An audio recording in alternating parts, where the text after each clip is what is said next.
Why hello, yes it is I, USS History, and today we are talking about the Britannic. No, it is not the Titanic. We covered that last episode, you nimbus. It's not the Olympic though, now that I think about it. That's probably a good video idea, I should write that down. But no, it is the Britannic. Now for rough background, the Britannic was originally named the Gigantic, but after a certain ship sank back in 1912, it was quickly changed to one of the scariest things in the early 20th century, the British Empire. Anyways, after the ill-fated Titanic sank, the Britannic got even more lifeboats and even more safety features in general. A, higher bulkheads, some reaching up to B deck, which is in the superstructure, which is 9 times out of 10, the floor is made of wood, a good bit of the walls are made of wood and other stuff.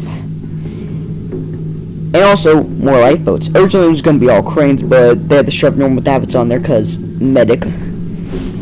Speaking of which, the Britannic was a medical ship for around 11 months before sinking in 1916. Actually, let's just skip to that at this point.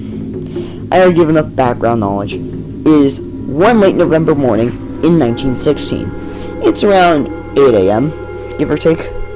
The Britannic is calmly sailing across the Mediterranean Sea in what is now called the Channel.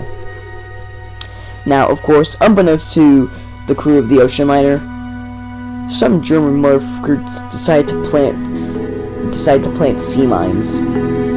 Sadly, because they did also plant those sea mines, the ship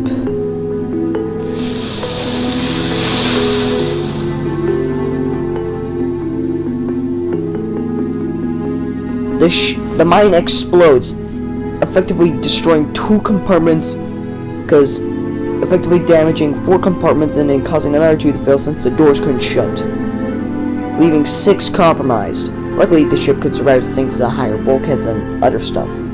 However, they left some portholes open, so the ship began flooding. However, 30 people had died by the time the ship sank beneath the surface, thanks to 3 lifeboats lowering away way too early. One luckily making it out last second as they shut off the engines, the other 2 breaking apart. 30 people from those boats passed away out of 1,000. It could have been a lot worse with thousands of injured, dead, because one German sea mine and a couple portholes open. Luckily that wasn't the case. In the late 1970s, the shipwreck was discovered and it still sits on the seabed today. Basically an underwater coral reef.